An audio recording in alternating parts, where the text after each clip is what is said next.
Hi welcome to I dream. కొన్ని కోట్ల మంది కోరుకున్నట్టే ఇండియా ఛాంపియన్స్ ట్రోఫీ ఫైనల్లో విజయం సాధించింది. మూడోసారి విజయం సాధించి మనందరినీ గర్వపడేలా చేసింది. ఇప్పటికే గంగూలీ ఒకసారి, ధోని ఒకసారి మనకి ఛాంపియన్స్ ట్రోఫీ అందించారు. ఇది మూడో ట్రోఫీ. అయితే ఈ మ్యాచ్ గురించి విశ్లేషణ చేయడానికి మనతో పాటు ప్రముఖ స్పోర్ట్స్ అనలిస్ట్ సుధీర్ ఉన్నారు. ఆయన అడిగి ఈ మ్యాచ్ విశేషాలు తెలుసుకుందాం. హాయ్ సుధీర్ గారు. హాయ్ రాజా, ఎలా ఉన్నారు? Sir super sir. నిన్న match with specs and everything, you know, with you're looking pretty handsome also. ఈ ఆనందం అంతా నిన్న మ్యాచ్ గెలవడం వల్ల వచ్చింది. Why not? అందరూ కూడా హ్యాపీగా ఉన్నారు. ఆ స్మైల్స్ కంటిన్యూ అవుతూనే ఉన్నాయి. సూపర్. మీరు చెప్పినట్టుగా రాజా, యూనో, థర్డ్ టైం ట్రాఫీ గెలుచుకుని ఒక కొత్త రికార్డ్ సృష్టించారు ఐసీసీ ఛాంపియన్స్ ట్రాఫీలో. అండ్ చూడండి, కొంచెం క్రిటిసిజం కూడా తప్పలేదు ఛాంపియన్స్ ట్రాఫీ స్టార్ట్ కాకముందు. అవును, రోహిత్ శర్మ విషయం చాలా విన్నాం మనం, విరాట్ కోహ్లీ విషయం విన్నాం. బట్ యూనో, వాళ్ళు ఛాంపియన్స్ అని చెప్పి మరొకసారి నిరూపించారు. అంటే ఫామ్ అనేది ఎప్పుడు కూడా టెంపరీ, క్లాస్ అనేది పర్మనెంట్గా ఉంటుంది అన్నటువంటి ఒక స్పోర్టింగ్ అది ఉంటుంది కదా, అడేజ్, దాన్ని ఖచ్చితంగా నిరూపించారు, డౌటే లేదు. రోహిత్ అఫ్కోర్స్ మేబీ అతని నుంచి మనం చెప్పాం కదా మనం డిస్కషన్ చేసినప్పుడు రాజా, ఒక బిగినింగ్స్ డ్యూగా ఉందని చెప్పి, and that we can expect in final అని అన్నాం. అండ్ తన యొక్క ఫైనల్లో ఆ ఎబిలిటీని కనబరిచాడు. అండ్ అందరు క్రిటిక్స్ని అందరూ కూడా ఈ silenced everyone actually with his fantastic knock. Actually అతడు ఒకవేళ 76 అలా ఆడకపోయినట్లయితే it could been a different story altogether. ఎందుకంటే నిన్న బాల్ ఓల్డ్ అయిపోయిన తర్వాత న్యూజిలాండ్ ప్లేయర్స్కు ప్రాబ్లం కలిగింది, ఇండియన్ ప్లేయర్స్కు కూడా ప్రాబ్లం కలిగింది. బాల్ వికెట్ పైన అంత ఫాస్ట్గా రాలేదు, it was coming slowly.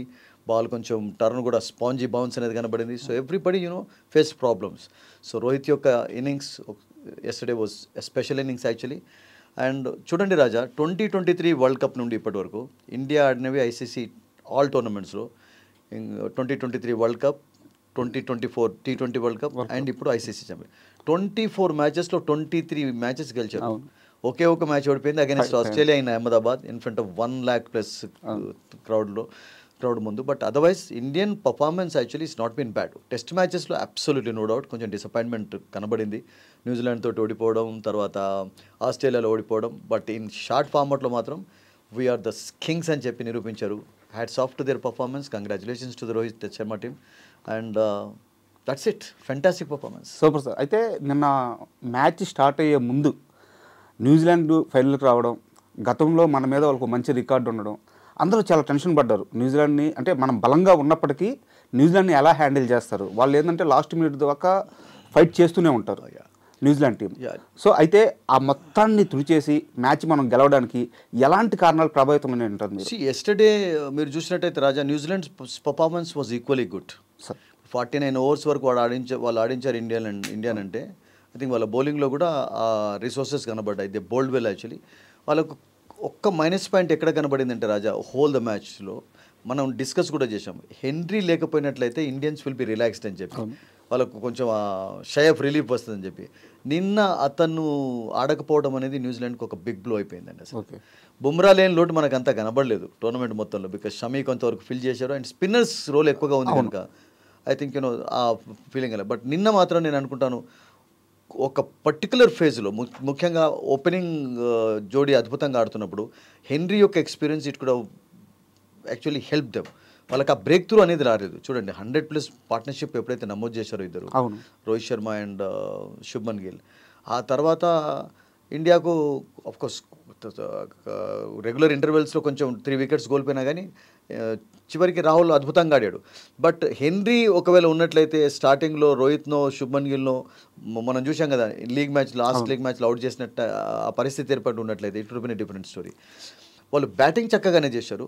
And of course Rachin Ravindra అద్భుతంగా ఆడుతున్నప్పుడు అతన్ని అవుట్ చేయడం, that was the turning point of the match.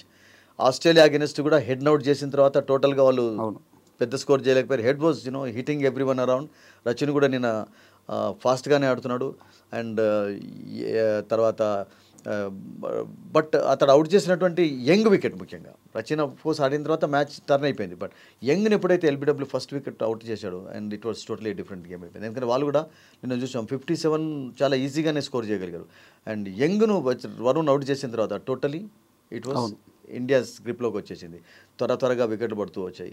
Rachin out అయిపోయినాడు. తర్వాత మీకు కేన్ విలియమ్సన్ అవుట్ అయిపోయినాడు. లాథమ్ కూడా 30 బాల్స్ ఆడి అతను కూడా ఎక్కువగా ఫేస్ చేయలేకపోయాడు.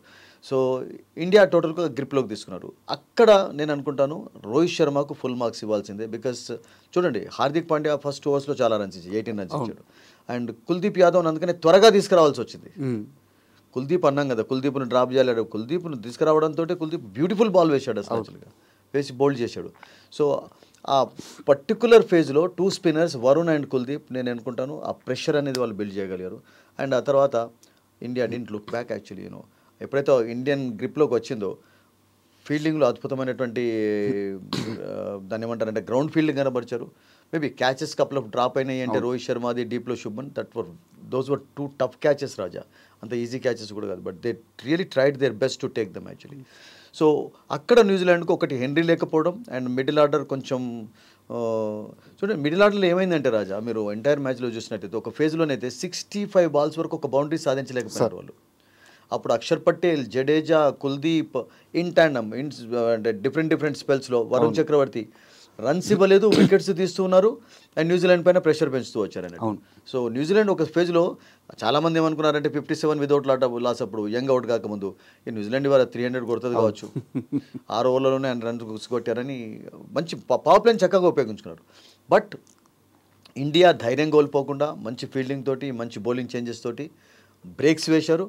అండ్ వాళ్ళని ఒక పెద్ద స్కోర్ చేయకుండా ఉంచడం అనేది ఒక బిగ్ ఎఫర్ట్ ఫర్ ఇండియాకు. ఫస్ట్ ఎఫర్ట్ అది, ఎందుకంటే 270, 280 ప్లస్ స్కోర్ సాధ్యంగా కనబడింది అక్కడ. అవును, ఆ వికెట్ ఒకవేళ అది న్యూజిలాండ్ చేస్తున్నట్టయితే it could have been a different story. But వాళ్ళను 260లోపు ఎప్పుడైతే కట్టడి చేయగలిగారో సో అక్కడ విన్నింగ్ ఛాన్సెస్ కొంచెం మెరుగుపడినాయి. And India batted well of course. Sir ఇంకోటి వచ్చేసి ఇప్పుడు ఇలాంటి ఒక పెద్ద టోర్నీలు గెలవాలంటే టీం కూర్పు అనేది కూడా చాలా ముఖ్యం. ఇప్పుడు మన చాలా మంచి క్వశ్చన్ అడిగారు. టీం కూర్పు అంటే టీం కూర్పు విషయంలో కూడా రాజా చాలా క్రిటిసిజం ఎదుర్కొన్నారు. అవును, ఎప్పుడైతే సెలెక్టర్స్ 5 స్పిన్నర్స్ని ఇంక్లూడ్ చేశారో, అరే 5 స్పిన్నర్స్ ఎందుకు, ఒక మీడియం పేసర్స్ తీసుకుంటే బాగుండేదని. బికాజ్ దుబాయ్ కండిషన్స్ను అందరూ అర్థం చేసుకున్నారు. దుబాయ్లో ఇండియన్స్ ఆడుతున్నారు, 2014 ఐపీఎల్ నుంచి అయితే ఆడుతున్నారు, మిగతా ప్లేయర్స్ కూడా ఆడుతున్నారు. సో అక్కడ కండిషన్స్ను సరిగ్గా అర్థం చేసుకున్నారు ఇండియన్ సెలెక్టర్స్ కానివ్వండి, ప్లేయర్స్. ఇది ఒక టీమ్ మేనేజ్మెంట్ మీటింగ్లో అందరూ డిస్కస్ చేసిన తర్వాతనే అలా సెలెక్షన్ జరుగుతుంది కదా. So Gambhir will say something, captain నాకు వీలు కావాలి అంటారు. సో తర్వాత of course chairman of selectors select చేస్తారు మిగతా సెలెక్టర్స్ తోటి కూర్చొని. సో టీమ్ సెలెక్షన్ మీరు అన్నట్టుగా కూర్పు అనేది చాలా చక్కటి కూర్పు జరిగింది. ఇప్పుడు బుమ్రా లేకపోవడంతో బుమ్రా విషయం మర్చిపోవాల్సిందే మనం. అక్కడ బుమ్రా ప్లేస్లో మేబీ ఒక ఎక్స్ట్రా స్పిన్నర్ కాకుండా మీడియం పేసర్ ఉంటే బాగుండు అని అనుకున్నారు. మొహమ్మద్ సిరాజ్ను కూడా సెలెక్ట్ చేయకుండా కానీ దుబాయ్ తీసుకుపోయినారు, ఏదైనా సడన్గా ఇంజరీ అయితే ఆడించేందుకు. అసలు ప్లేస్లో హర్షిత్ రాణాని ఇంక్లూడ్ చేశారు. హర్షిత్ రాణాని ఆడించలేదా? ఫస్ట్ మ్యాచ్లో 3 పేస్ బౌలర్స్ ఆడారు. ఎక్కడైతే స్పిన్ రోల్ ఎక్కువగా కనబడిందో, స్పిన్నర్స్ యొక్క కండిషన్స్ ఫేవరబుల్ ఎక్కువ కనబడారు, అక్కడ ఇండియన్స్ ఇమీడియట్గా చేంజ్ చేసి ఒక గ్యాంబుల్ చేయడం చూసాం మనం, వరుణ్ తీసుకొచ్చి. అది సక్సెస్ అయిపోయింది. అండ్ ఆ తర్వాత అతన్ని కంటిన్యూ చేశాడు. సో టీం విషయంలో మీరు చెప్పండి, ఎవరిని తీసుకుంటే బాగుండేది? ఇప్పుడు ఎస్ఎస్సి జైస్వాల్ అతడు కూడా రిజర్వ్లో ఉంచుకున్నారు, దుబాయ్లో ఉన్నాడు. మీరు శుభ్మన్ను డ్రాప్ చేస్తారా? అద్భుతంగా ఆడాడు అగైన్స్ ఇంగ్లాండ్. పైగా ఇప్పుడు నెంబర్ 1. రోహిత్ అయితే కెప్టెన్గా ఉంటున్నాడు. విరాట్ను డ్రాప్ చేయరు, శ్రేయస్ అయ్యర్ను డ్రాప్ చేయరు. రాహుల్ అండ్ రిషబ్ పంత్ విషయంలోనే మీరు అన్నట్టుగా ఎవరు కీపర్గా ఉంటే బాగుండేది. బట్ కోచ్ అండ్ మేనేజ్మెంట్ ఏం ఆలోచించారంటే, రాహుల్కి ఎక్స్పీరియన్స్ ఉంది, కొంచెం రిలయబుల్ ప్లేయరు, అండ్ ఎక్స్పీరియన్స్ అనేది బిగ్ టోర్నమెంట్స్లో చాలా అవసరం ఉంటుందని చెప్పి రిషబ్ పంత్ టీంలో ఉన్నప్పటికీ కూడా అతన్ని ఆడించారు. సో ప్రూవ్ చేసుకున్నాడు అబ్సల్యూట్లీ. మీరు అన్నట్టుగా చూడండి, లాస్ట్ 2 మ్యాచెస్లో I think he was the one who played towards the end actually I think.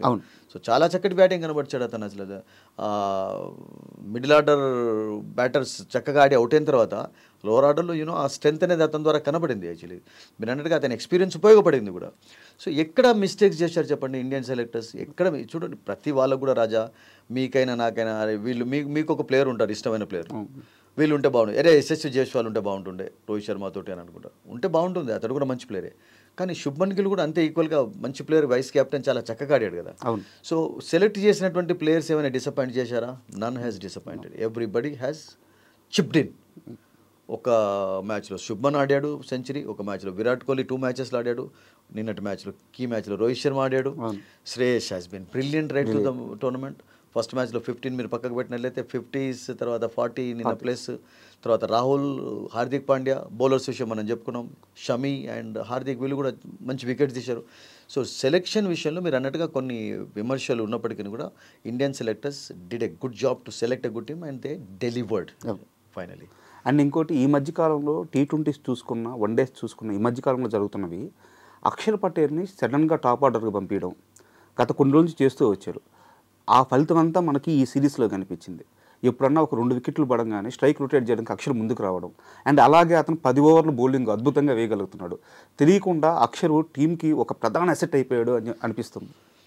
నిన్న కొంచెం అతడు ఆడినటువంటి షాటే కొంచెం అందరినీ డిసప్పాయింట్ చేసి ఉంటుంది. ఎందుకంటే ఆ సిచ్యువేషన్లో ఫర్ ఎగ్జాంపుల్ మరో వికెట్ పడిపోయిన ఉన్నట్లయితే because he was playing well. Of course attempt చేయడానికి మనం బ్యాడ్ అనము, ఎందుకంటే ప్రెషర్ నుంచి బయటికి రావాలంటే you have to attempt shots, అప్పుడే మీకు రన్స్ వస్తాయి. But his role has been magnificent. ఇప్పుడు 1.5 ఇయర్స్లో, లాస్ట్ 1.5 ఇయర్స్లో అతన్ని చక్కగా ఉపయోగించుకున్నారు. అండ్ టాప్ ఆర్డర్లో మీరు అన్నట్టుగా తీసుకురావడానికి కారణాలు ఉన్నాయి. కారణం ఏంటంటే రిషబ్ పంత్ ఇప్పుడు టీంలో లేకపోవడంతో, ఆడకపోవడంతో మీకు మిడిల్ ఆర్డర్లో ఒక లెఫ్ట్ హ్యాండెడ్ కావాలి. నిన్న చూడండి ఇండియా శుభ్మన్ గిల్ అవుట్ అయిపోయిన తర్వాత విరాట్ త్వరగా అవుట్ అయిపోయినాడు, అండ్ ఆ తర్వాత రోహిత్ శర్మ కూడా అవుట్ అయిపోయినాడు. అంటే 3 క్విక్ సక్సెషన్స్లో ఏమైపోయినాయంటే ఇండియా 3 వికెట్స్ కోల్పోయిన తర్వాత మీకు అక్షర్ వచ్చాడు. అప్పుడు లెఫ్ట్ రైట్ కాంబినేషన్ అనేది ఆ ఇంపార్టెంట్ పార్ట్నర్షిప్ వాళ్ళు బిల్డ్ చేయగలిగారు. 40 or 50 or something what ever they did actually, that was very useful అండి. అప్పుడు ఏమైపోయిందంటే న్యూజిలాండ్ బౌలర్స్ కూడా కొంచెం డిస్టర్బ్ అయిపోయినారు. ఇప్పుడు ఒక లెఫ్ట్ హ్యాండెడ్ ఉండడంతో లెఫ్ట్ ఆర్మ్ స్పిన్నర్కు కొంచెం ఇబ్బందులు ఉంటాయి బీట్ చేయడానికి, ఒక రైట్ హ్యాండెడ్ ఉండడంతో రైట్ ఆర్మ్ స్పిన్నర్కు ఇబ్బందులు ఉంటాయి. బట్ నిన్న బ్రేస్వెల్ చాలా అద్భుతంగా బౌలింగ్ చేశాడు. He bowled well to right handeds, he bowled well to left handed batters also. చాలా మంచి బౌలింగ్ కనబరిచాడు. So Rachin bowled well, Phillips bowled well, Santner was again very good actually. ఎప్పుడైతే బాల్ ఓల్డ్ అయిపోయిందో different story కనబడింది మనకు. Ball కొత్తగా ఉన్నప్పుడే runs వచ్చాయి. న్యూజిలాండ్ కూడా అదే చేశారు అండ్ ఇండియన్స్ కూడా అదే చేశారు. సో అక్కడ మీరు అన్నట్టుగా అబ్సల్యూట్లీ అక్షర్ పటేల్ రోల్ అనేది ఆ టాప్ ఆర్డర్లో ఆడించడం అనేది it has worked wonders for India actually, రియల్గా చెప్పాలంటే. ఎందుకంటే అది ఒక గ్యాంబుల్ కాకుండా అది ఒక ఎక్స్పెరిమెంట్ చేయడం అనేది చాలా మంచి ఎక్స్పెరిమెంట్. ఎందుకంటే మీకు మిడిల్ ఆర్డర్లో ఒక లెఫ్ట్ హ్యాండెడ్ ఉండడం కూడా చాలా చాలా ఉపయోగపడుతుంది. ఎందుకంటే బౌలర్స్ని డిస్టర్బ్ చేయాలంటే మీకు మిడిల్ ఆర్డర్ ఏమవుతుందంటే మీకు స్పిన్నర్స్ వచ్చే సమయం కదా, స్పిన్నర్స్ వచ్చేటప్పుడు ఒక లెఫ్ట్ ఆర్మ్ స్పిన్నర్ ఉంటాడు, ఒక రైట్ ఆర్మ్ స్పిన్నర్ ఉంటాడు టీంలో. సో అప్పుడు లెఫ్ట్ రైట్ కాంబినేషన్ ఉన్నప్పుడు డెఫినెట్లీ ఫీల్డర్స్కి కొన్ని ఇబ్బందులు ఉంటాయి, బౌలర్స్కి ఇబ్బందులు ఉంటాయి. కనుక అతన్ని చక్కగా ఆడించారు. అండ్ బౌలింగ్ విషయంలో మీరు అన్నట్టుగా is among the wickets again. అంటే ఈ సిరీస్ కంటే ముందు, ఇంగ్లాండ్ సిరీస్ కంటే ముందు కొంచెం లాస్ట్ 1 yearలో ఎక్కువ వికెట్స్ తీయలేదు అతను. కొంచెం బ్యాటింగ్ ఆల్రౌండర్గా మారుతున్నాడు ఎక్కువగా. బట్ బౌలింగ్లో కూడా మీరు అన్నట్టుగా కీలకమైన సమయాల్లో అతను వికెట్లు తీస్తున్నాడు. మనం చూసాం కదా, మీరు ఒక చిన్న ఎగ్జాంపుల్ ఇవ్వాలంటే అతడు మ్యాక్స్వెల్ అవుట్ అయింది చేసిన విధానం చూద్దాం. మ్యాక్స్వెల్కి ఒక ఆమర్ క్విక్కర్ 1 వేశాడు, కొంచెం స్కిడ్ అయింది. అండ్ అతనికి తెలుసు మ్యాక్స్వెల్ ఒక్కొక్కసారి గాల్లో బ్యాట్ ఊపుతాడు అండ్ అది వర్కౌట్ అయింది చాలాసార్లు అని చెప్పి. అదే రకంగా చాలాసార్లు అవుట్ అయినాడు. అండ్ అక్షర్ తన ఇంటెలిజెన్స్ని ఉపయోగించాడు, తన అనుభవాన్ని ఉపయోగించాడు. He got him out. So his role మీరు అన్నట్టుగా has been super, no doubt about it. And ఇంకోటి, నిన్న మ్యాచ్ జరిగినప్పుడు అంటే టీం గెలిచేస్తుందని మనకు అర్థమైపోయింది, అందరూ హ్యాపీగా ఉన్నారు. కానీ అందరిలో ఒక చిన్న భయం, మ్యాచ్ అయిపోగానే ఎక్కడ రోహిత్ శర్మ రిటైర్మెంట్ అంటాడు, ఎక్కడ కోహ్లీ అనౌన్స్ చేస్తాడు, అందరూ చాలా భయపడ్డారు. బట్ మ్యాచ్ అయిపోయిన తర్వాత రోహిత్ శర్మ క్లియర్గా ఒక అనౌన్స్మెంట్ ఇచ్చారు, నేను ఎలాంటి రిటైర్మెంట్ జోలికి పోవట్లేదు, ఇప్పుడు నాకు అసలు ఆ థాటే లేదు అని చెప్పేసి. సో రోహిత్ కెప్టెన్గా ఉండడం మనకి నెక్స్ట్ 2027 వరల్డ్ కప్ దాకా ఎంత నీడో చెప్పండి. చాలా దూరంగా ఆలోచించారు కానీ but that will be good of course. ఎందుకంటే అతని is ageing, don't forget that actually. కొంచెం బట్ ఒకటైతే నిరూపించాడు, ఇంకా తన రిఫ్లెక్సెస్ స్ట్రాంగ్గానే ఉన్నాయి. అండ్ కొంచెం అతని పర్సనాలిటీ విషయంలో కొంతమంది క్రిటిసైజ్ చేశా కానీ కొంతమంది లీడర్స్ కూడా వాటిని ఏం పట్టించుకోలేదు. ఒక పాటతోటి కుచ్చుతో లోగు కహేంగే లోగోం కా కామ్ హై కహనా, ప్రజలు అంటూ ఉంటారు, మనం వినాలి, మనం పాజిటివ్స్ తీసుకోవాలి. ప్రజలకు అనే హక్కు ఉంటుంది, క్రిటిసైజ్ చేసే హక్కు ఉంటుంది, మెచ్చుకునే హక్కు ఉంటుంది. కానీ మనం వాళ్ళ అన్నిటిని కూడా మనం మైనస్గా భావించి ఒకవేళ ఫర్ ఎగ్జాంపుల్ ముందుకు వెళ్ళినట్లయితే వీ కాంట్ అచీవ్ సక్సెస్. మనం ముందుకు వెళ్ళాలి అంటే ధైర్యం ఉండాలి, వినాలి, వాటిని ప్లస్గా మార్చే ప్రయత్నం చేయాలి. That's what he has done actually. I think ఫీల్డ్లో కూడా కొంచెం personality though is put on bit of weight actually. యాక్టివ్గా ఉన్నాడు, ఈజ్ వెరీ యాక్టివ్. ఒక అటెంప్ట్ కూడా చూసాం, చాలా difficult attempt. He took 1 good catch also. Is stopping the ball well actually and is moving well on the field and is captaincy has been magnificent అండి. మనం స్టార్టింగ్లో చెప్పినట్టుగా ఐసీసీ టోర్నమెంట్స్లో 23 మ్యాచెస్ 24లో గెలిచారు అంటే జస్ట్ ఇమాజిన్ అసలు ఇది. అంటే ఇక్కడ ఒకే చోట ఆడారు అన్నటువంటి ఒక అదే వచ్చింది, బ్లేమ్ అయిపోయినారు కానీ బట్ ఒకే చోట ఆడ ప్లేసెస్లో కూడా ఇండియా గెలవలేదా? ఇప్పుడు న్యూయార్క్లో 3 మ్యాచెస్ ఆడిన తర్వాత they played in 5 different centres to win 2022 world cup T20 world cup గెలవడానికి. అప్పుడు మళ్ళా మయామికి వెళ్ళారు, తర్వాత ఎక్కడికి వెళ్ళాల్సి వచ్చింది వాళ్ళకు, తర్వాత వెస్టిండీస్ వెళ్ళాల్సి వచ్చింది. బార్డర్ వెస్టిండీస్లో 2 ప్లేసెస్లో 2-3 ప్లేసెస్లో జరిగాయి. సో 5 డిఫరెంట్ సెంటర్స్లో ఆడి గెలవలేదా, ట్రావెల్ చేయలేదా? అమెరికాకు వెస్టిండీస్ దగ్గరైనా కానీ 3-4 అవర్స్ జర్నీకి అయితే మీకు పడుతుంది కదా. పెద్ద సిరీస్ జరిగేటప్పుడు జర్నీ అనేది కామన్. మీకు రాజా ఇప్పుడు చూడండి 2023 వరల్డ్ కప్ ఫైనల్లో ఆడే ముందు ఇండియా అన్ని మ్యాచెస్ గెలుస్తూ వచ్చింది. They played at 9 different centres. ఎంత ట్రావెల్ చేయాల్సి వచ్చింది? ఏం ట్రావెల్ చేసిన తర్వాత మీకు ఏం 6 డేస్ గ్యాప్ ఉంటుందా? ఉండదు కదా మ్యాచ్ ఆడడానికి, ఉండదు కదా. మీకు అట్లాగే ఇప్పుడు న్యూజిలాండ్ ట్రావెల్ చేసా కానీ of course I do agree, everybody agrees that you cannot deny also. India ఒక చోట ఆడింది, ఆ లిటిల్ అడ్వాంటేజ్ ఉంది, లేదని కాదు. బట్ టోర్నమెంట్ కంటే ముందే డిసైడ్ చేశారు కదా అది. అవును, 2020లో ఎప్పుడైతే ICC allotted champions trophy to Pakistan, అప్పుడు సిచ్యువేషన్ మేబీ ఇంప్రూవ్ అవుతుంది అనుకున్నారు, బట్ కాలేదు. ఇంకా కొన్ని ప్రాబ్లమ్స్ పాకిస్తాన్ ఇండియా మధ్యలో అలాగే కొనసాగుతున్నాయి. సో వేరే ఆప్షన్ లేదు కదా, India cannot go to Pakistan. ఆడితే దుబాయ్లోనే ఆడాలి. మేబీ దుబాయ్లో ఒక్క చోట కాకుండా అబుదాబిలో కూడా మ్యాచెస్ జరుగుతుంది, షార్జాలో జరుగుతుంది. బట్ ఏమవుతుందంటే కొంచెం డిస్టర్బెన్స్ ఎక్కువగా ఉంటుంది ఆర్గనైజర్స్ కూడా అన్ని చేయడం. సో అందుకనే దే చూస్ వన్ ప్లేస్లో కండక్ట్ చేశారు.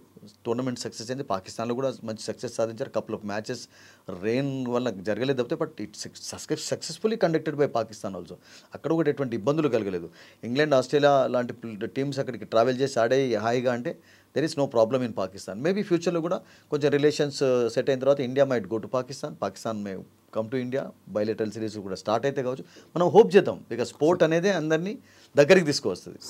స్పోర్ట్స్ ద్వారానే రిలేషన్స్ బిల్డప్ అవుతాయి, రిలేషన్స్ మెరుగుపడతాయి. So let's hope that. So అంతేగాని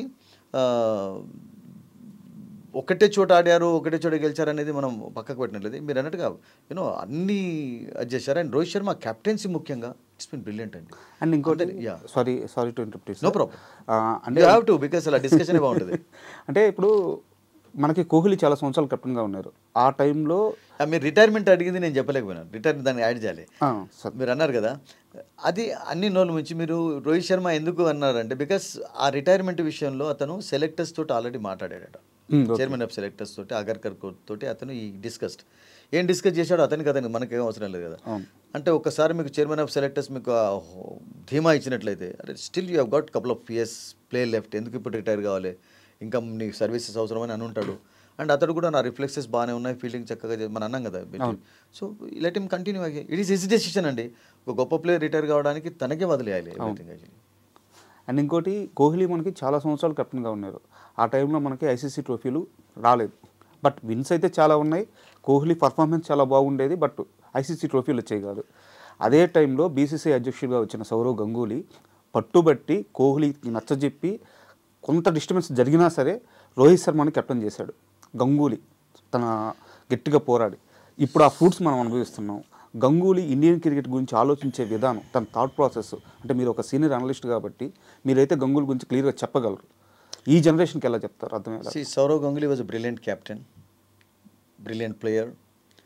ఈ was just like a lion on the ground actually. అందుకనే మహారాజా కలకత్తా కింగ్ అంటాం కదా. సో అటువంటి prince of Calcutta, prince of Bengal కూడా అటువంటి పేరు అతనికి ఉంది. అండ్ బీసీసీఐ కూడా ప్రెసిడెంట్గా అతడు రోల్ ప్లే చేశాడు. ఐసీసీలో అతనికి రోల్ ఉంది అంటే అతని సర్వీసెస్ మామూలుగా కాదు అసలు. యాక్చువల్గా ఈజ్ ఎ గుడ్ థింకర్ అండి. First of all actually is a good thinker. అతను యాజ్ ఎ క్యాప్టెన్ అంత సక్సెస్ సాధించడానికి కూడా కారణం ఏంటంటే మంచి థింకింగ్ ఎబిలిటీ ఉంది అసలు యాక్చువల్గా. సో అందుకని అతన్ని బీసీసీఐ ప్రెసిడెంట్గా చేసింది. ఉత్తగా చేయలేదు, ఏదో మామూలు ఇండియన్ సక్సెస్ఫుల్ క్యాప్టెన్ అని చేయలేదు.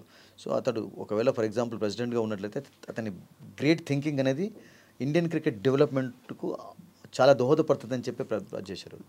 సో అందుకనే అతడు మేబీ విరాట్ కోహ్లీలో ఒకటి గమనించి ఉంటాడు. విరాట్ కోహ్లీ చూడండి 2017లో ఫస్ట్ టైం అతడు క్యాప్టెన్ అయినప్పుడు కూడా it performance was not bad. Virat Kohli Dhoni తర్వాత సక్సెస్ ఎక్కువ సాధించింది విరాట్ కోహ్లీ క్యాప్టెన్. చూడండి, అంటే ఇప్పుడు ఒక్కొక్కళ్ళ బాటలో ఒక్కళ్ళు నడుస్తూ వస్తున్నారండి. మీరు చూసుకోండి, ఫర్ ఎగ్జాంపుల్ 90s నుంచి మనం స్టార్ట్ చేసినట్లయితే let's forget Kapil Dev world cup గెలిచిన తర్వాత చాలా మంది క్యాప్టెన్స్ చూస్తూ వచ్చాం మనం. సునీల్ గవాస్కర్ కూడా క్యాప్టెన్ అయ్యాడు, మళ్ళీ అతడు కూడా ఒక మినీ వరల్డ్ కప్ గెలిచాడు. శ్రీకాంత్ని చూసాం, వెంకటేశ్వర. బట్ అజరుద్దీన్ వచ్చిన తర్వాత మళ్ళీ మార్పులు వచ్చాయి చూడండి. హైదరాబాద్ అజరుద్దీన్ కూడా మర్చిపోకండి మీరు. క్యాప్టెన్సీ మీరు గంగూలీ కంటే ముందు చాలా మార్పులు తీసుకొచ్చింది అజరుద్దీన్ అండి. 3 వరల్డ్ కప్లలో అతను క్యాప్టెన్సీ చేశాడు. Brilliant fielder. తర్వాత అఫ్కోర్స్ కొన్ని కారణాల వలన అతను బయటికి వెళ్ళాల్సి వచ్చింది. Let's not discuss that now. తర్వాత మీకు గంగూలీ వచ్చాడు.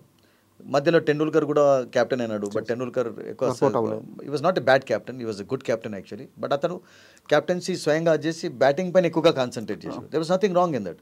సో సౌరవ్ గంగూలీ కూడా విరాట్ కోహ్లీ సక్సెస్ఫుల్ క్యాప్టెన్ తర్వాత మళ్ళొకళ్ళు మీకు వారసులు కూడా ఉండాలి కదా.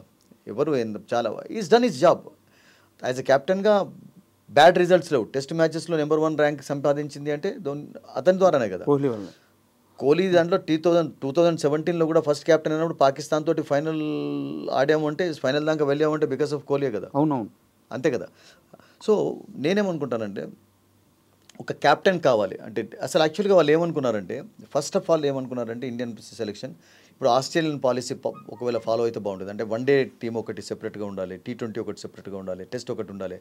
సో షార్ట్ ఫార్మాట్లో ఒకళ్ళు క్యాప్టెన్గా ఉండి టెస్ట్ మ్యాచెస్లో ఒకళ్ళు క్యాప్టెన్గా ఉన్నట్లయితే కొంచెం బర్డన్ కూడా తగ్గుతుంది అన్నటువంటి ఒక ఆలోచన తట్టింది అసలు యాక్చువల్గా. సో విరాట్ కోహ్లీ తర్వాత అంటే రోహిత్ శర్మను ఒక మంచి క్వాలిటీ ఉన్నటువంటి ప్లేయర్ అని చెప్పి వాళ్ళు ఆలోచించి అతనికి పక్కలేదు. ఎందుకంటే రోహిత్ శర్మ విరాట్ కోహ్లీ కంటే ముందు అతను ఈ was winnowing titles in franchise cricket. 5 titles గెలిచాడు కదా ముంబై. సో అతనిలో ఆ క్వాలిటీస్ కనబడ్డ తర్వాత ఇక అప్పుడు వేరే ఆప్షన్ లేదు కదా. సో అందుకని latest one not and Virat Kohli కూడా స్వయంగా డిసైడెడ్ నాట్ టు, బికాస్ అతను కూడా మేబీ ఫీల్ అయి ఉంటాడు, ఐ డన్ మై జాబ్, ఇంకొకళ్ళు ఉంటే బాగుంటుంది, నేను కొంచెం బ్యాటింగ్ మీద ఎక్కువ కాన్సన్ట్రేట్ చేయొచ్చు అన్నటువంటి ఒక ఆలోచన అతను కూడా తట్టుంటుంది. బట్ విరాట్ కోహ్లీని టోటల్గా క్యాప్టెన్గా తీసేయాలనేటువంటి ఉద్దేశం ఎవరికి. But it happened and it happened for the betterment of క్రికెటే కదా, బెటర్మెంట్ ఆఫ్ ఇండియా. ఇప్పుడు రోహిత్ శర్మ వచ్చిన తర్వాత షార్ట్ ఫార్మాట్లోనైతే వైట్ బాల్ క్రికెట్లోనైతే Indians have been fantastic.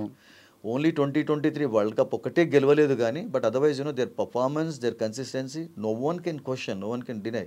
So Rohit Sharma has done a good job, that's it. And ఇప్పుడు ఈ ఛాంపియన్స్ ట్రోఫీ పుణ్యం అని చెప్పి ఒక కొత్త డిస్కషన్ స్టార్ట్ అయింది. ఫిలిప్స్ ఆ క్యాచ్ లెన్స్ మీరు నన్ను కొంచెం అలౌ చేయనిచ్చినట్టయితే, ఎందుకంటే మేబీ ఐ డ్రీమ్కు మంచి స్పోర్ట్స్ లవర్స్ ఉన్నారు, చాలా మంచి కమెంట్స్ కూడా చేస్తుంటారు. అంటే వాళ్ళకు కూడా కొంచెం చెప్పాలి మనకు. ఎట్లానంటే జాంటీ రోడ్స్ అని, అవును, సౌత్ ఆఫ్రికన్. నిన్న చూసారా, నిన్నటి విషయం చెప్తున్నాను, నిన్న మాస్టర్స్ క్రికెట్ లీగ్ అని జరుగుతుంది ఇప్పుడు, టెండూల్కర్ అందరూ. నిన్న జాంటీ రోడ్స్ షాన్ వాట్సన్ ఒక షాట్ ఆడిన దాన్ని 4 లైన్ దగ్గర చూశారు కదా.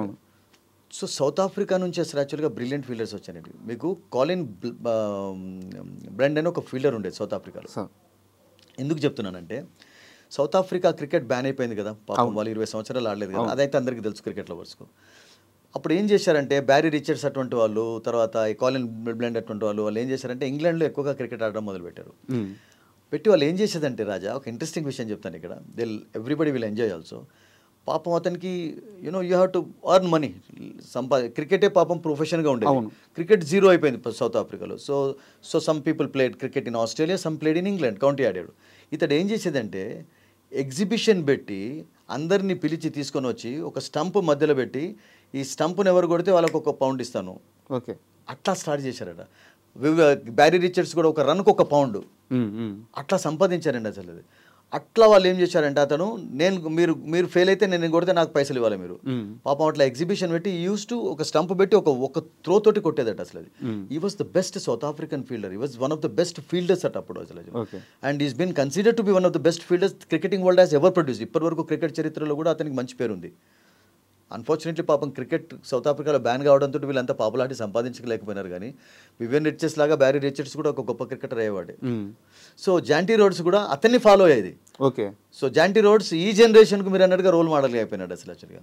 So absolutely the modern Jonty Rhode ఎవరంటే మీకు ఫిలిప్స్. అండ్ ఫిలిప్స్కి ఉన్నటువంటి ఎబిలిటీ ఏంటంటే రాజా, Phillips is a wicket keeper అండి ఫస్ట్. సో వికెట్ కీపర్ మీకు తెలుసు కదా, రైట్ సైడ్ ఎంత డైవ్ చేస్తారు, లెఫ్ట్ సైడ్ ఎంత డైవ్ చేస్తారు. సో వాళ్ళకు కొంచెం ఎక్స్ట్రా స్కిల్స్ ఉంటాయి. మీకు జనరల్గా ఫీల్డర్స్ కంటే కూడా వీళ్ళకు ఆ గ్లవ్ ఉండడం కూడా కొంచెం వాళ్ళకు దోహదపడుతుంది. ఇంకా వాళ్ళు ఏం చేస్తారు, they make some extra effort to take the catches. అంటే కొంచెం ఇక్కడ రఫ్గా కాకుండా కూడా క్యాచెస్ తీసుకుంటారు. సో అలా వాళ్ళు అలవాటు పడి ఉంటారు కనుక అతని వికెట్ కీపింగ్ స్కిల్స్ కూడా అతనికి చాలా హెల్ప్ఫుల్గా ఉన్నాయి. అండ్ ఈస్ బిన్ బ్రిలియంట్ అండి. మీరు అన్నట్టుగా ఒక సెంచరీ కొట్టిన తర్వాత కూడా ఒక క్యాచ్ విషయం ఎక్కువగా మాట్లాడారు, ఒక 50 కొట్టిన తర్వాత కూడా. అంటే జస్ట్ ఇమాజిన్ చేయండి how brilliant that catch was actually. And ఇక్కడ ఒక డిస్కషన్ నడుస్తుంది సార్, జాంటీ రోడ్సా ఫిలిప్సా, ఇద్దరిలో ఎవరు బెస్ట్ ఫీల్డర్ అని చెప్పి. పాపం కొలిన్ బ్రెండ్ పక్కకు పెట్టేశారంట. అందరికీ role model. It's okay. Jonty Rhodes మాడన్నది కనుక జాంటీ రోడ్స్ ఇండియాలో కూడా చాలా క్యాంప్స్ కండక్ట్ చేశాడండి. I remember he came to Nagpur. I interviewed him also in బాంబేలో వాంకడే స్టేడియంలో ఒక క్యాంప్ కండక్ట్ చేసినప్పుడు Wasim Akram also came. That happened in 2007. Indian franchises teams కూడా అతడు కోచ్గా ఉన్నాడు, ఫీల్డింగ్ కోచ్గా ఉన్నాడు, తర్వాత కోచ్గా ఉన్నాడు. సో రియల్గా అతని అథ్లెటిసిజం అసలు యాక్చువల్గా మామూలుగా ఉండదండి. అండ్ నిన్న స్టాప్ అనేది అంటే అతనిలో ఇంకా ఏం తగ్గలేదు. 55 years కూడా ఐఎమ్ స్టిల్, ఒకవేళ ఫర్ ఎగ్జాంపుల్ ఫీల్డింగ్ విషయంలో కూడా నన్ను ఇంక్లూడ్ చేసినట్లయితే I can stop the balls, take catches అని నిరూపించాడు. సో ఫిలిప్స్కు ఆ క్వాలిటీస్ ఉన్నాయి. అంటే ఒకటి వికెట్ కీపర్ కావడం అనేది అతని ప్లస్ పాయింట్. ఇది is a good athlete actually. I first యాక్టివ్గా ఉంటాడు, మంచి దాన్ని ఏమంటారు స్మైల్ అనేది ఉంటుంది అసలు యాక్చువల్గా. సో దేనైనా ఆపే ప్రయత్నం చేస్తాడు. నిన్న న్యూజిలాండ్ ఈవెన్ మనం చూసాం ఒక ఫీల్డర్ అక్కడ మిడ్ వికెట్ వద్ద కూడా శ్రేయస్ అయ్యర్ క్యాచ్ ఒకవేళ అయినట్లయితే it could be different story. అటువంటి క్యాచెసే కదా. సో అందుకని ఎప్పుడు కూడా ఫీల్డింగ్ అనేది అంటే catches win the matches, catches lose the matches అంటారు కదా. నేనేమంటానంటే good fielding also win you matches and bad fielding lose you matches. Sir అంతెందుకు సార్, మనకి T20 వరల్డ్ కప్ రావడానికి కారణం కూడా సూర్య పట్టిన లాస్ట్ క్యాచ్ సౌత్ ఆఫ్రికా మీద సూర్యకుమార్. అబ్సల్యూట్లీ కరెక్ట్ అండి, మీరు చాలా మంచి విషయం గుర్తు చేశారు. ఒకవేళ ఫర్ ఎగ్జాంపుల్ ఆ క్యాచ్ సూర్యకుమార్ పట్టుకుపోయినట్లయితే what would have happened actually, Miller sixer అయిపోయేది and South Africa would have been champions actually. So అందుకని క్యాచెస్ ఫీల్డింగ్ అంటే ఒక్కొక్కసారి ఒక రన్అట్ కూడా. మీరు 1975లో West Indies first time world cup గెలిచినప్పుడు రిచర్డ్స్ అంటే అందరికీ తెలుసు కదా. రిచర్డ్స్ తెలియని వాళ్ళు ఎవరైనా ఉంటారా? రిచర్డ్స్ 79లో సెంచరీ కొట్టాడు, కానీ 75లో ఆస్ట్రేలియా వెస్టిండీస్ చేజ్ చేస్తున్నప్పుడు ఇంకా 7-8 వికెట్లు ఉన్నాయి, రన్స్ తక్కువ ఉన్నాయి. వివియన్ రిచర్డ్స్ 3 రన్అట్లు చేశాడండి. మీరు క్యాచెస్ అంటున్నారు కదా, 3 రన్అట్లు చేయడంతో అప్పుడు West Indies first time world cup గెలిచారు. లేకుంటే ఆస్ట్రేలియానే ఫస్ట్ వరల్డ్ కప్ గెలిచేవాళ్ళు అసలు. అంత ఈజీ ఛాన్స్ ఉండేది వాళ్ళకు, కానీ పొడగొట్టుకున్నారు. So because of what? Because of fielding. అంటే మనం ఆల్వేస్ రన్సే అంటుంటాం, కానీ ఒక మ్యాచ్ యొక్క రూపం మారాలి, మ్యాచ్లో మనం ఫ్లక్చువేషన్స్ చూడాలి, డ్రామాస్ చూడాలి అంటే good fielding efforts also attractive. ఇప్పుడు మీరు చెప్పినట్టుగా ఈ టోర్నమెంట్ మొత్తంలో కూడా ఆ ఫిలిప్స్ తీసుకున్నటువంటి విరాట్ కోహ్లీ క్యాచ్ అందరి కళ్ళల్లో ఇలా అదైపోయింది. మీకు అదే ఎక్కువ కనబడుతున్నది. అన్ని షాట్స్ గుర్తుంచుకోలేం కదా, సిక్సర్స్ చాలా సాధ్యత, బట్ అటువంటి బ్రిలియంట్ క్యాచెస్ మీకు మైండ్లో ఉండిపోతాయి. సో జాంటీ రోడ్స్ అలా తీసుకున్నది. అండ్ యా, ఎవరితో ఎవరు అనేది Phillips is a very good fielder. Jonty of course is a role model for everyone, no doubt. And ఇంకోటి, నిన్న రోహిత్ శర్మ కోహ్లీ సెలబ్రేషన్స్ కొన్ని కోట్ల మంది ఆ మూమెంట్స్ కోసం ఎదురు చూశారు. వాళ్ళిద్దరు కలిసి ఆ దాండియా ఆడడం, ఫ్యామిలీ ఉండడం అక్కడ. అండ్ అనుష్క వాజ్ ఆ ఎమోషనల్, అది కూడా యూనో అంతకంటే ఎక్కువ ఏం కావాలండి. చూడండి, అంటే వాళ్ళు they have been working very hard also. మనం అంటాం కానీ రాజా, ఎప్పుడు గుర్తుంచుకోండి, ఒక ట్రాఫీ గెలవడానికి దాని వెనకాల మామూలు కృషి ఉండదు. సో అందుకనే ఆ కృషి చేసిన తర్వాతనే కృషి ఉంటే మనుషులు ఋషులవుతారు అన్నట్టు నిరూపించారండి వాళ్ళు అసలు. యాక్చువల్గా దాని వెనకాల చాలా సమిష్టి కృషి కావాలి. Cricket is a team game, don't forget that. Cricket అనేది ఒక్కొక్కసారి సింగిల్ హ్యాండెడ్గా గెలిపిస్తూ ఉంటారు, సింగిల్ హ్యాండెడ్గా బ్యాటర్స్ గెలిపిస్తుంటారు, బౌలర్స్ వికెట్స్ తీసి గెలిపిస్తుంటారు, కానీ బట్ ఓవరాల్గా మీకు as a team you win actually. Think మీకు ఈ టోర్నమెంట్ మొత్తంలో కూడా ఆ సమిష్టి కృషి అనేది కనబడింది. సో అందుకని ద సెలబ్రేషన్ అనేది స్పెషల్గా జరిగింది. రోహిత్ ఇమోషన్తో పాటు ఆ smiles, enjoyment, everything we saw yesterday actually. So it was celebrated in a magnificent, in a grand manner. They deserved it also. వాళ్ళకి పడ్డ కష్టానికి, వాళ్ళ కృషికి, వాళ్ళ టాలెంట్కు ఒక మంచి ఫలితం దక్కింది. 23లో పాపం అంత పెద్ద క్రౌడ్ ముందు మిస్ చేసుకున్నాం అన్నటువంటి ఒక డిసప్పాయింట్ నుంచి వాళ్ళు బయటకు వచ్చారు. మర్చిపోవాల్సి వస్తుందండి. ఎట్లా ఉంటుందంటే స్పోర్ట్లో, ఇఫ్ యూ స్కోర్ 0 టుడే, మీరు దాని విషయం ఆలోచిస్తుంటే you can't score runs tomorrow. నిన్నటిది నిన్న అయిపోయింది, ఇవాళది ఫ్రెష్ డే, ఆమె ఫ్రెష్ ప్లేయర్ అని చెప్పి అలా మీరు ముందుకు వెళ్తేనే అది చేస్తారు. నిన్నటి డిఫికల్టీని ఈరోజు జేబులో పెట్టుకున్నాం అనుకోండి, జేబులోనే ఉంచుకోవాలి, కానీ దాన్ని బయటకు తీసే ప్రయత్నం చేయదు. You have to forget everything actually. So అన్నీ మర్చిపోవాల్సి వస్తుంది. ఒక్కసారి గ్రౌండ్లో వెళ్ళిపోయిన తర్వాత మనం అంటాం, అరే మెస్సీ ఇలా గోల్స్ సాధిస్తున్నాడు, రొనాల్డో ఇలా ఆడుతున్నాడు, తర్వాత పివి సింధు ఇలా ఆడుతుంది, సానియా మిర్జా ఇలా ఆడుతుంది, బట్ వాళ్ళ వెనకాల ఎంత కృషి, వాళ్ళకి ఎంత కాన్సన్ట్రేషన్ కావాలి చెప్పండి అసలు. యాక్చువల్గా కాన్సన్ట్రేషన్ మామూలు కాదు. They forget everything. ఒకసారి గ్రౌండ్లో అడుగుపెట్టిన తర్వాత వాళ్ళకు ఫ్యామిలీ ఏది ఉండదు అసలు. యాక్చువల్గా అన్నీ మర్చిపోతారు అసలు. యాక్చువల్గా you know there were times, Virat Kohli మన అందరికీ తెలుసు కదా రాజా, ఫాదర్ చనిపోతే ఫ్యూనరల్ అటెండ్ చేసి వచ్చి ఆడాడు ఫస్ట్ రంజీ మ్యాచ్. 18-year-old బాయ్గా. సచిన్ టెండూల్కర్ 99లో కెన్యా మీద అనుకుంటా. కెన్యా మీద జింబాబ్వే మీద ఆడుతున్నాడు. సో మీరు అంటే సెంచరీ కొట్టినప్పుడు యూనో అబ్సల్యూట్లీ కెన్యా అతను ఈ scored century after attending his father's funeral. ఇండియాకి వచ్చి మళ్ళీ వెళ్ళి ఆడాలంటే ఎంత కష్టం. టోర్నీ మధ్యలో టోర్నీ మధ్యలో 10 hours జర్నీ చేసి అటెండింగ్ ద ఫ్యూనరల్, తర్వాత మళ్ళీ coming back to England and score ఎంత ఎలా ఉంటుంది చెప్పండి అసలు. అండ్ అది కూడా బాగా గుర్తు సార్. అందుకనే నేను ఏమంటానంటే వాళ్ళ అదే అంతకు ముందు మ్యాచ్ మనం జింబాబ్వే చేతిలో ఓడిపోతాం అనుకుంటాం. అబ్సల్యూట్లీ. అప్పుడు సదగోపన్ రమేష్ ఆడాడు ఆ మ్యాచ్లో. మనం ఖచ్చితంగా గెలవాల్సిన మ్యాచ్. కరెక్టే. సో అందుకనే వీళ్ళు ఏమంటారంటే వీళ్ళు నిజంగా చెప్పాలంటే మిలిటరీ క్యాట్ అందుకనే నేను వేసుకున్నాను, ధరించాను. వాళ్ళందరూ చాలా బాగుంది. వాళ్ళందరూ వీరులండి. దేఖో వీర్ జవాను, అందరూ జవాన్లు. వాళ్ళు గ్రౌండ్లో దిగిన తర్వాత దే ఆర్ లైక్ సోల్జర్స్ అండి. యుద్ధ రంగంలో యుద్ధభూమిలో దిగిన వాళ్ళకు ఏది మైండ్లో ఉండదు. యుద్ధంలో గెలవాలనే ఒక దాంతో వెళ్తారు అసలు. యాక్చువల్గా ఆ దాంతో వెళ్తారు కనుక మీరు అన్నట్టుగా ఆ సెలబ్రేషన్కి ఒక మీనింగ్ ఉన్నది అసలు. యాక్చువల్గా ఆ మీనింగ్ వెనకాల కారణం ఏంటంటే సమిష్టి కృషి, చాలా అందరినీ పట్టించుకోకుండా ధైర్యంతో ముందరికి వెళ్ళండి. ఎవరో ఏదో అంటుంటారు కదా, లోకులు తప్పదు, లోకులకు కానీ హక్కు కూడా ఉంటుంది, ఉండదని కాదు, అనాలి కూడా. అప్పుడే మనం ఏమవుతాం అంటే కొంచెం క్రిటిసిజం ఉంటేనే కొంచెం మనం ముందుకు వస్తాం. లేకుంటే క్రిటిసిజం ప్రతిసారి ప్రేజ్ చేస్తుంటే మనం ఏం నేర్చుకోలేము. You don't learn anything, you don't feel like learning anything. So అట్లా ఉంటేనే ముందుకు వెళ్తాం కనుక. సో ఆ సెలబ్రేషన్కి అబ్సల్యూట్లీ మీరు అన్నట్టుగా there was a special reason for that sir. And ఒక స్వీట్ డిస్కషన్ అయిపోయింది మన మధ్య. ఒక 2 క్వశ్చన్స్ ఉన్నాయి సార్, దాంతో మనం ముగిద్దాం. మన ఇండియా వరల్డ్ కప్లు సాధించినప్పుడు, T20 వరల్డ్ కప్ కానీ లేకుంటే వన్డే వరల్డ్ కప్ కానీ సాధించినప్పుడు యువరాజ్ సింగ్ది చాలా కీ రోల్. సెకండ్ రౌండ్లో యువరాజ్ సింగ్ వెళ్ళిపోయినప్పటి నుంచి మనకి ఆ సెకండ్ రౌండ్లో అలాంటి ఒక ప్లేయర్ సెట్ కాలేదు ఇప్పటిదాకా. ఇప్పుడు మనం అయ్యర్ని చూస్తున్నాం. అయ్యర్లో చాలా పరిణితి కనిపించింది. గతంలో అయ్యర్ వేరు, ఇప్పుడున్న అయ్యర్ వేరు.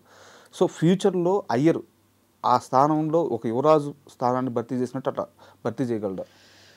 ఫస్ట్ ఆఫ్ ఆల్ యూనో యువరాజుని ఈవెన్ కొంచెం లోవర్గా కూడా ఆడించారు అప్పుడు అందరు ఉన్నప్పుడు. గంగూలీ ఉన్నప్పుడు, ధోని ఉన్నప్పుడు, ఫర్ ఎగ్జాంపుల్ టెండూల్కర్, సేవాగ్ వీళ్ళందరూ ఉన్నప్పుడు కొంచెం ఇంకా లోవర్ కూడా ఆడాల్సిన పరిస్థితి. బట్ అతడు సెకండ్ డౌన్లో ఎప్పుడైతే వచ్చిన తర్వాత ఆడాడో, అది మీరు అంటే సెకండ్ థర్డ్ డౌన్ అనుకో whatever actually I think. So అతనికి ఎక్కువ సక్సెస్ ఎందుకు వచ్చిందంటే మీరు 2011 వరల్డ్ కప్ విక్టరీలో హిజ్ రోల్ వాజ్ బిగ్గర్ అండి. ఒక ఫైనల్ మీరు పక్కకు పెట్టినట్లయితే ప్రతి మ్యాచ్లో రాని సెమీఫైనల్లో, క్వార్టర్ ఫైనల్లో అతని బ్రిలియన్స్ ద్వారానే ఇండియా గెలవగలిగింది. అండ్ అతనిలో 3 క్వాలిటీస్ ఉండేవి. ఒకటి is a wonderful left handed batsmen what ever. Bowling చేస్తాడు అవసరం ఉన్నట్లయితే, బ్రేక్ త్రూస్ ఇస్తాడు, వికెట్లు తీస్తాడు, యూస్ఫుల్ క్రికెటర్. అండ్ అట్లా కాకుండా మీరు అన్నట్టుగా రాజా ఈ వాజ్ ఎ బ్రిలియంట్ ఫీల్డర్ అండి అసలు. సో అలా ఆల్రౌండ్ ఎబిలిటీస్ ఉన్న వాళ్ళు చాలా తక్కువ ఉంటారు. అంటే ఒక పర్ఫెక్షన్ ఉన్నటువంటి ప్లేయర్స్లో ఇతను ఒకటి అసలు. And that to is a match winner. మరొకటి ఏంటంటే ఇండియా కష్టాల్లో ఉన్నప్పుడు మీరు చూడండి టెక్సికో ట్రాఫీ 2003లో మహమ్మద్ కేఫ్ అండ్ ఇతను ఇద్దరు కలిసి గుర్తుందా? అబ్సల్యూట్లీ. అప్పుడు అసలు యాక్చువల్గా హోప్లెస్ సిచ్యువేషన్ ఉన్నదాన్ని ఇద్దరు కలిసి గెలిపించారు. అప్పటి నుంచే హీరో అయిపోయినాడు. Yuvraj became hero from England actually. అప్పుడే కదా Sourav Ganguly you remember, everybody remembers. ఇవాళ రేపటి క్రికెట్ ఫ్యాన్స్ కూడా అన్ని తెలుసు, ఒక్కొక్కటి గుర్తుండే వాళ్ళు చూస్తుంటారు కదా. సో చదువుతారు, చూస్తారు, ఎంజాయ్ చేస్తారు. So Yuvraj role was different actually. But Shreyas Iyer మీరు అన్నట్టుగా ఒక తేడా ఏంటంటే he was left handed, this man is right handed. అన్ని క్వాలిటీస్ ఉన్నాయండి. ఒకటి ఏంటంటే ఈ కెనాట్ బౌల్ లైక్ యువరాజ్, అంటే ఈ can bowl but not like Yuvraj లాగా ఒక ఆల్రౌండర్ కాదు. ఫీల్డింగ్లో శ్రేయస్ అయ్యర్ కూడా ఏం తక్కువ కాదు. చూద్దాం మనం ఒక ఎగ్జాంపుల్ చెప్తాను. ఇంగ్లాండ్ తోటి ఛాంపియన్స్ ట్రోఫీ కంటే ముందు ఒక వన్డే సిరీస్ అయింది. 5 T20 తర్వాత 3 వన్డే మ్యాచెస్ ఆడాడు. ఫస్ట్ వన్డే మ్యాచ్లో మీరు అన్నారు కదా ఇప్పుడు ఫిలిప్స్ క్యాచ్ ఎలానైతే మైండ్లో ఉందో, సాల్ట్ అండ్ డకెట్ ఇద్దరు చాలా అద్భుతంగా ఆడుతున్నారు. అప్పుడు పాయింట్ వైపు ఒక షాట్ ఆడాడు షాల్ట్, దాన్ని అద్భుతంగా డైవ్ చేసి ఆపి రన్అట్ చేశాడు. చూసారా దూరం నుంచి? అవును, people could don't forget. So అటువంటి ఎఫర్ట్ అతడు కూడా చేస్తాడు. అండ్ ఈ కెన్ డీప్లోనైతే అవుట్ఫీల్డ్లోనైతే చాలా అద్భుతంగా ఫీల్డ్ చేస్తాడు. ఈవెన్ ఎక్స్ట్రా కవర్ ఏరియాలో మిడ్ వికెట్ ఏరియాలో కూడా చాలా మంచి ఫీల్డింగ్ చేస్తాడు.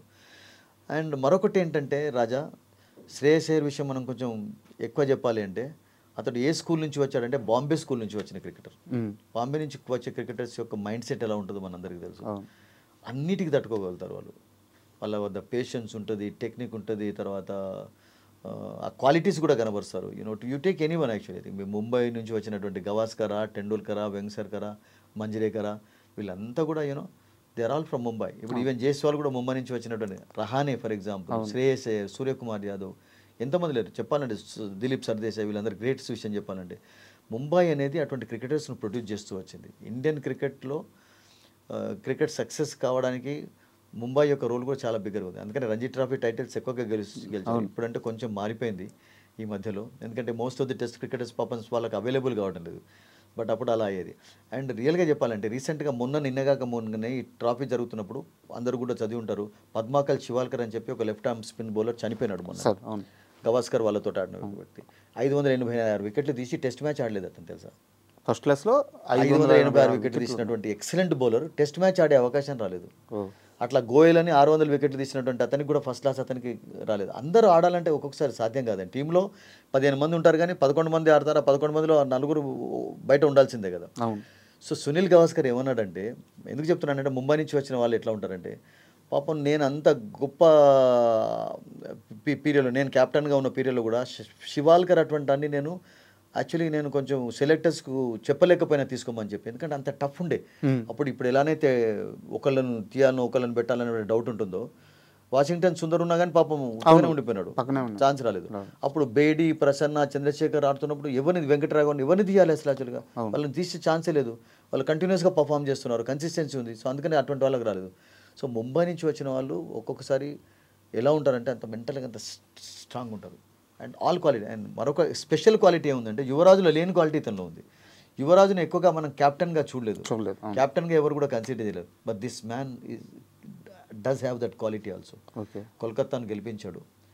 తర్వాత ఇప్పుడు రేపు ఫ్యూచర్ అన్నారు కనుక మేబీ రోహిత్ శర్మ ఒకవేళ ఫర్ ఎగ్జాంపుల్ వన్డే క్రికెట్ అన్నీ ఆడకపోవచ్చు, జింబాబ్వేతో వన్డే సిరీస్ అవుతుంది, అలా రొటేట్ కూడా చేస్తుంది బీసీసీఐ. రాహుల్ను ఒకసారి క్యాప్టెన్గా ఉంచుతున్నారు, ఇతను ఉంచుతున్నారు. సో ఇఫ్ శుభ్మన్ గిల్ను వైస్ కెప్టెన్, శుభ్మన్ గిల్ కంటే కూడా నేనేమనుకుంటానంటే Shreyas can be a better choice అండి. ఓకే. సో టెస్ట్ మ్యాచెస్లో కూడా నేను అనుకుంటాను అతని రికార్డ్ ఏం తక్కువ లేదు. అన్ఫార్చునేట్లీ ఇంజరీస్, అసలు ఒక బ్యాట్స్మెన్కి ఇంజరీ అనేది, బ్యాటర్కి ఇంజరీ మనం తక్కువ చూస్తుంటాం, దానివల్ల దూరం కావాల్సి వచ్చింది. 2023 వరల్డ్ కప్లో కూడా అది, ఆ తర్వాత చాలా రోజుల తర్వాత వచ్చాడు టీంలోకి. So is a brilliant player actually. మీరు అన్నట్టుగా సెకండ్ డౌన్ అనేది మామూలు డౌన్ కాదు. సెకండ్ డౌన్ అనేది అసలు యాక్చువల్గా రియల్ ఇన్నింగ్స్ని బిల్డ్ చేసేటటువంటి పొజిషన్ అండి. మీకు చిన్నగా చెప్పాలంటే గవాస్కర్ ఒకసారి ఒక్కసారి సెకండ్ డౌన్ ఆడాడు, ఆడి 236 కొట్టాడు. ఓకే. అప్పుడు ఏమైందంటే ఇండియా 0 for 2 అయిపోయినారు. ఈ గవాస్కర్ వచ్చాడు 0 for 2, స్కోర్ లేదు. గవాస్కర్ ఓపెనర్గా ఆడుతున్నప్పుడు అదే ఉంటుంది కదా. సో అప్పుడు వివ్ రిచర్డ్స్ స్లిప్లో ఉన్నప్పుడు గవాస్కర్ అన్నాడు, oh no matter man, wherever you bat the score is still 0 అన్నాడు. చూడండి, బాంబే వచ్చాడు సెకండ్ డౌన్లో కూడా మీరు అన్నట్టుగా 236 కొట్టాడు. అప్పుడు బ్రాడ్మెన్ రికార్డ్ అది చేసినప్పుడు Sunil Gavaskar. So second down అనేది చాలా అవును. అప్పుడు గుండప్ప విశ్వనాథ్ ఆడేది. గుండప్ప విశ్వనాథ్ తర్వాత మీకు టెండూల్కర్ అద్భుతమైనటువంటి ప్లేయర్ లభించాడు అనేది. అజరుద్దీన్ ఫస్ట్ డౌన్ ఆడేది, సెకండ్ కూడా ఆడేది, బట్ ఫస్ట్ ఎక్కువ ఆడేది. విరాట్ కోహ్లీ కూడా ఫస్ట్ సెకండ్ ఆడుతుంది. ఫస్ట్ సెకండ్ అనేది చాలా క్రిటికల్ పొజిషన్. సెకండ్ అనేది ఇంకా ఎక్కువ. 2 వికెట్స్ పడిపోయినాయంటే మీ మీద చాలా ప్రెషర్ ఉంటుంది. అయితే స్ట్రైక్ రొటేట్ చేయాల్సి వస్తుంది, లేకుంటే మీరు కొట్టి కొంచెం ఆడాల్సి వస్తుంది. రెండు నిన్న హీ డిడ్ బోత్ చూసాం కదా. నిన్న వచ్చిన తర్వాత 6 కొట్టాడు, వెంటనే అతడేం బాక్ డౌన్ కాలేదు. కొంచెం ప్రెషర్ను బయటికి తీసుకురావడానికి he played key role actually. So మీరు అన్నట్టుగా యువరాజ్ తర్వాత ఒక లెఫ్ట్ కాకుండా కానీ ఒక రైట్ హ్యాండెడ్ అయితే మంచి బ్యాటర్ దొరికాడు అక్కడ. అండ్ ఇంకో రోల్ వచ్చేసి వరుణ్ చక్రవర్తి. ఇప్పుడు మనం చూసుకున్నట్టయితే అనిల్ కుంబ్లే, హర్భజన్ సింగ్ వీళ్ళందరూ ఒక దశాబ్దం పాటు వాళ్ళ ప్లేస్ ఇంకా కంపల్సరీ టీంలో ఉండేది. వాళ్ళు వెళ్ళిపోయిన తర్వాత మనకి స్పిన్నర్లు వచ్చారు, చాహల్ కానీ లేకుంటే కుల్దీప్ కానీ. ఇలా రీప్లేస్మెంట్ ఏమవుతుందంటే వీళ్ళు ఒక 2 years 2.5 years రాహుల్ చహర్ వచ్చాడు, చాహర్ కానీ తర్వాత బిష్నాయిన్ తీసుకున్నారు. సో వీళ్ళందరూ వస్తున్నారు, మళ్ళీ వెళ్ళిపోతున్నారు, మళ్ళీ వస్తున్నారు. ఎవరు కూడా ఒక స్టార్ బౌలర్ లాగా ఆ స్పిన్ బాధ్యతను భుజాన వేసుకుని టీంలో ఉండిపోయి ఒక దశాబ్దం పాటు నడిపించే ఆ స్కిల్స్ కనిపించట్లేదు. చాలా మంచి క్వశ్చన్, మీరు మంచి రీడ్ చేసి అడిగినట్టుగా ఉన్నారు. I really like such questions నిజంగా రాజా. అబ్సల్యూట్లీ మీరు అన్నట్టుగా ఈవెన్ యజ్వేంద్ర చహల్లో కూడా 10 years ఆడే క్వాలిటీస్ కనబడలేదు. ప్రతి దాంట్లో అతడు ఆడలేదు. ఒకసారి అతన్ని పక్కకు పెట్టి ఇంకొన్ని తీసుకుంటాం చూసాం. సో అది నేనేమనుకుంటానంటే అశ్విన్ తోటి ఖతం అయిపోయింది. అండ్ జడేజా తోటి ఇప్పుడు ఖతం కావచ్చు. జడేజా కూడా మేబీ రిటైర్మెంట్ తీసుకునే ఛాన్సెస్ కనబడుతున్నాయి.